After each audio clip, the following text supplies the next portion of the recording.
মাসের ব্রত কথা। কার্তিক মাসে ব্রতের পুণ্যের ফলে ভগবানের প্রাপ্তি পেয়েছিলেন এক নারী। কে ছিলেন সেই নারী যে কার্তিক মাসে ব্রত করে ভগবান শ্রীকৃষ্ণকে স্বামী রূপে পেয়েছিলেন? আসুন আমরা শুনি কে ছিলেন সেই স্ত্রী। এই কাহিনী কল্পনা দিয়ে তৈরি নয়। এই কাহিনী 18টা পুরাণের মধ্যে অন্যতম একটি পুরাণ হলো পদ্মপুরাণ। এই পদ্মপুরাণে কার্তিক ব্রত কথা মাহাত্ম্য থেকে নেওয়া। 750 নম্বর পৃষ্ঠা থেকে নেওয়া হয়েছে। তাহলে আমরা শুরু করছি সেই স্ত্রীর কাহিনী। আরো কে ছিলেন সেই ভাগ্যবতী স্ত্রী? ওম নমঃ ভগবতে বাসুদেবায়। কার্তিক ব্রতের মাহাত্ম্য। গুণবতীর কার্তিক ব্রতের দিনে ভগবানের প্রাপ্তি। সুজতি বললেন, একবার দেবর্ষি নারদ কল্প গাছের দিব্য ফুল নিয়ে দ্বারকায় এসেছিলেন ভগবান শ্রীকৃষ্ণকে দেখার জন্য। শ্রীকৃষ্ণ তাকে স্বাগত জানান। নারদকে শ্রদ্ধার সাথে সম্মান জানিয়ে তিনি তাকে জল অর্পণ করেন। অনুরোধের পর তাকে একটি আসন দেওয়া হয়েছিল। নারদ ভগবানকে ঐশ্বরিক ফুলগুলি অর্পণ করেছিলেন। ভগবান সেইগুলি তার 16 হাজার রানীদের মধ্যে বিতরণ করেছিলেন। তারপর একদিন সত্যভামা জিজ্ঞাসা করল, রানীমা, পূর্বজন্মে আমি এমন কোন দান, তপস্যা বা ভগবানের উপবাস করেছি যার ফলে নশ্বর জগতে জন্মগ্রহণ করেও আমি নশ্বর প্রকৃতি উঠে আমার সহধর্মিণী হয়েছি? ভগবান শ্রীকৃষ্ণ বললেন, প্রিয়, একাগ্রতার সাথে শোনো। আমি তোমাকে তোমার পূর্বজন্মের ঘটনা বলি এবং তুমি যে পূর্ণ ব্রত পালন করেছ তার সবই বলব। সত্যযুগের শেষে মায়াপুরীতে সর্দা কর্তৃ পরিবারে জন্মগ্রহণকারী এক ব্রাহ্মণ বাস করতেন, যিনি দেবশর্মা নামে পরিচিত ছিলেন। তিনি ছিলেন একজন বেদের পণ্ডিত। অতিথি অগ্নিহোত্রের ভক্ত এবং সূর্যের প্রতিদিন সূর্যের উপাসনা করার কারণে তিনি অন্য সূর্যের উপর উজ্জ্বল রেখেছিলেন।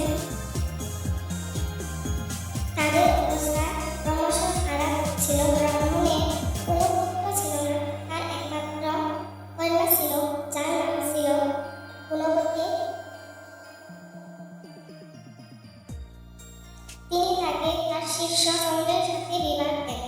তিনি শিষ্যকে নিজের পুত্র মনে করতেন এবং আত্মনিয়ন্ত্রিত শিষ্য তাকে নিজের পিতা মনে করতেন। একদিন দুই গুরু এবং শিষ্য কুশ এবং সমিধাকে আনতে গিয়ে হিমালয়ের শাখা প্রশাখা পর্বতের বনে ঘুরে বেড়াতে শুরু করলেন। ঠিক তখনই তিনি দেখতে পেলেন একটি ভয়ঙ্কর রাক্ষস তার দিকে আসছে। তাদের সমস্ত অঙ্গ প্রত্যঙ্গ হয়ে কাঁপতে শুরু করল। তারা পালাতে পারল না। ততক্ষণে কালের রূপে দৈত্য তাদের দুজনকে হত্যা করেন।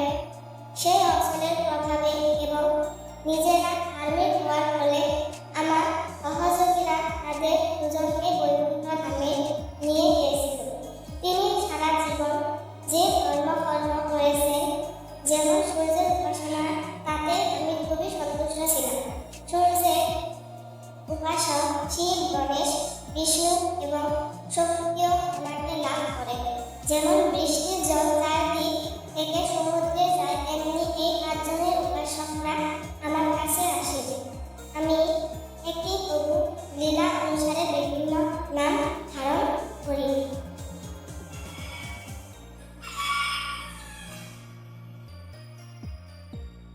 আমি 5টি রূপে আবির্ভূত হয়েছি। ঠিক যেমন দেবদত্ত নামে একজন ব্যক্তিকে বিভিন্ন নামে ডাকা হয়, যেমন পুত্র, পিতা ইত্যাদি। এরপর যখন গুণবতীর আশেপাশের হাতে তাদের মৃত্যুর কথা শুনলেন, তখন তিনি তার পিতা ও স্বামীর মৃত্যুতে শোক প্রকাশ করলেন এবং করুণ কণ্ঠে বিলাপ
স্বয়ং ভগবান বিষ্ণুর অবতার।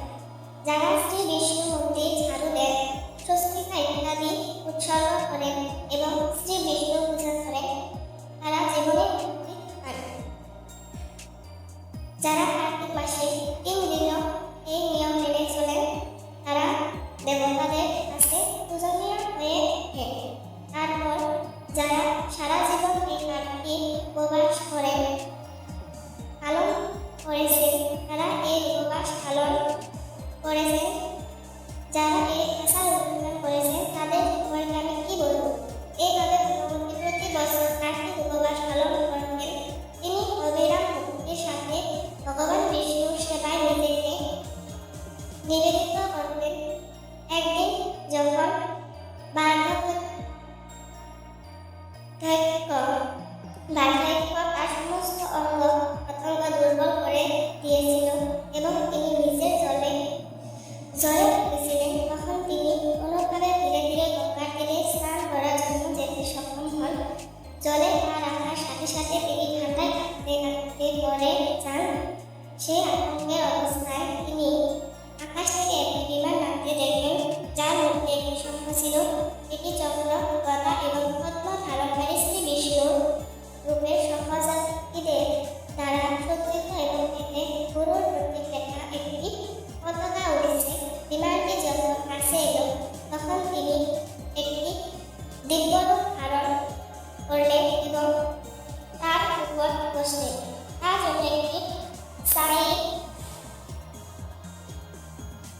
একটি পবিত্র সূত্র দোলালেন। আমার সঙ্গীরা তাকে বৈকুণ্ঠে নিয়ে গেলেন। বিমান বসে দ্রৌপদী জ্বলন্ত শিখার মতো উজ্জ্বল দেখালেন।